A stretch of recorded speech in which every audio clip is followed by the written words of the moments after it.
Hello मेरे प्यारे दोस्तों, कैसे हैं आप सभी लोग। उम्मीद है आप सभी लोग अच्छे होंगे। कहानी के लिए मेरे चैनल को सब्सक्राइब कीजिए, कहानी को लाइक और शेयर ज़रूर कीजिएगा और कहानी कैसी लगी प्लीज़ कमेंट बॉक्स में ज़रूर बताइएगा।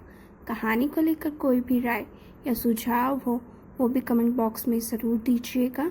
तो शुरू करते हैं हम आज की अपनी कहानी। सविता और सरिता दो बहनें हैं। सरिता नाम के अनुरूप मृदभाषी, शांत और शालीन स्वभाव की युवती है। दूसरी ओर सविता चंचल, नटखट और दामिनी की भांति गर्जना करने वाली। दोनों के स्वभाव विपरीत हैं, किंतु दोनों जुड़वा बहनें हैं। उनके परिवार में माता पिता और दादा दादी के अतिरिक्त और कोई नहीं है। दोनों बहनें पढ़ाई में अव्वल हैं। बाल्य अवस्था से ही दोनों साथ साथ पढ़ी हैं।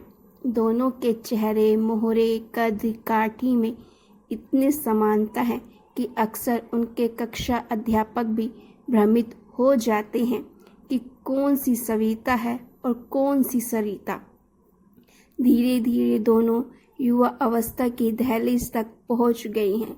अब सरिता पाक कला में निपुण और गृह कार्यों में दक्ष हो गई है, क्योंकि वह माँ के साथ रसोई घर में पूर्ण सहयोग करती है। इसके विपरीत सविता बाहर भीतर के काम में अधिक रुचि लेती है।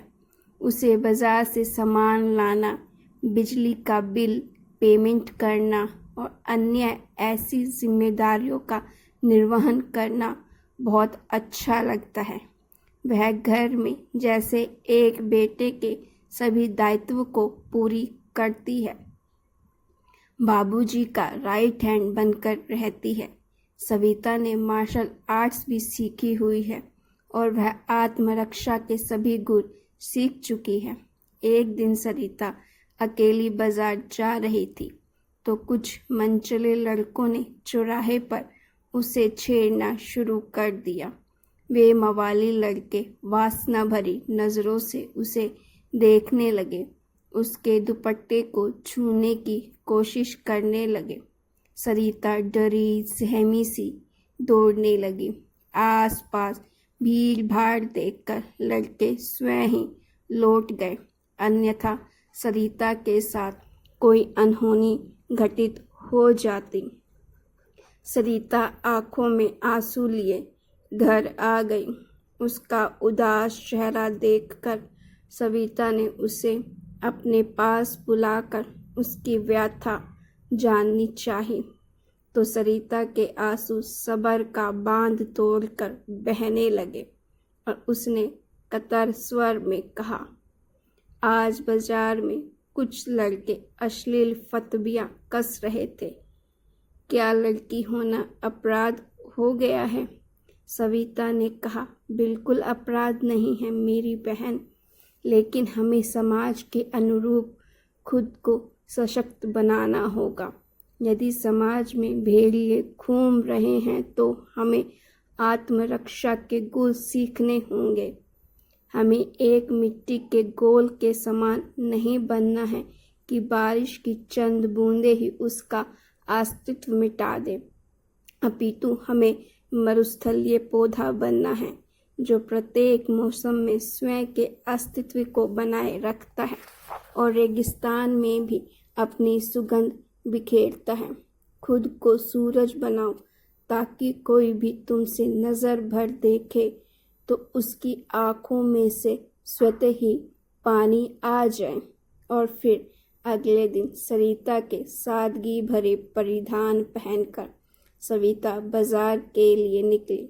उसने बिल्कुल सरिता के जैसे ही अपने बालों की वेणी बनाई हुई है। जैसे ही वह चौराहे के उस मोड़ पर पहुंची जहां वे आवारा लड़के सरिता को छेड़ रहे थे, तो उसे आज भी 3-4 ऐसे ही लड़के वहां नुक्कड़ पर दिखाई दिए।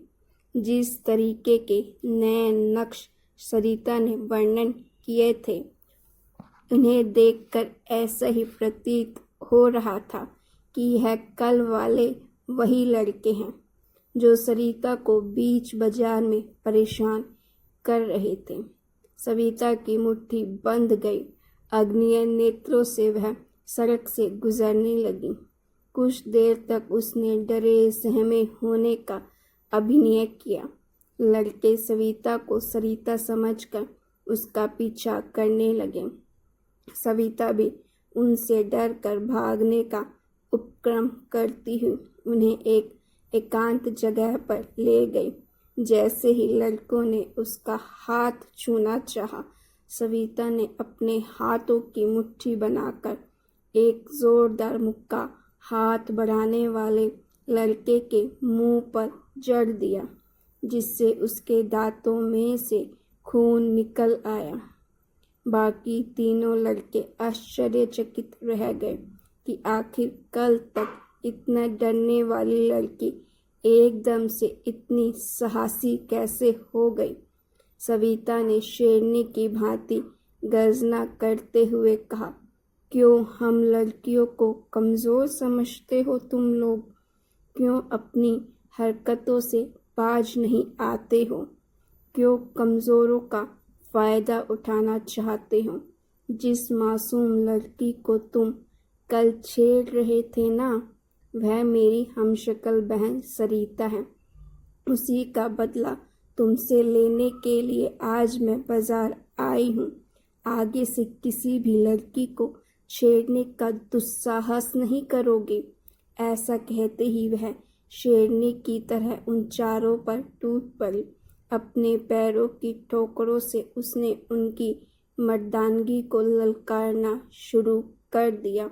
उसका रुद्र रूप देखकर चारों भाग निकले, किंतु सविता ने उन चारों के बदन पर अपने मार्शल आर्ट के हुनर को आजमाना शुरू कर दिया और अंत में उन्हें पुलिस के हवाले कर दिया। अब वे स्वप्न में भी किसी लड़की से बदतमीजी करने के विषय में नहीं सोचेंगे। साथ ही साथ उन्होंने अपने दुर्व्यवहार के लिए सविता से हाथ जोड़कर माफ़ी भी मांग ली और फिर सरिता के लिए भी सविता ने मार्शल आर्ट्स की क्लास ज्वाइन करवा दी। अब दोनों बहनें आत्मरक्षा के गुर सीख चुकी हैं और मोहल्ले का कोई भी मंचला उनकी ओर निगाह उठाकर भी नहीं देखता है। अब उन दोनों ने मन में ठान लिया है कि बस अब और नहीं, अबला होने का दंश उन्हें सहन करना है। अब बस और नहीं, यातना और अत्याचार सहन करना है। तो गाइस, अगर आपको स्टोरी अच्छी लगी तो प्लीज़ स्टोरी को लाइक कीजिएगा।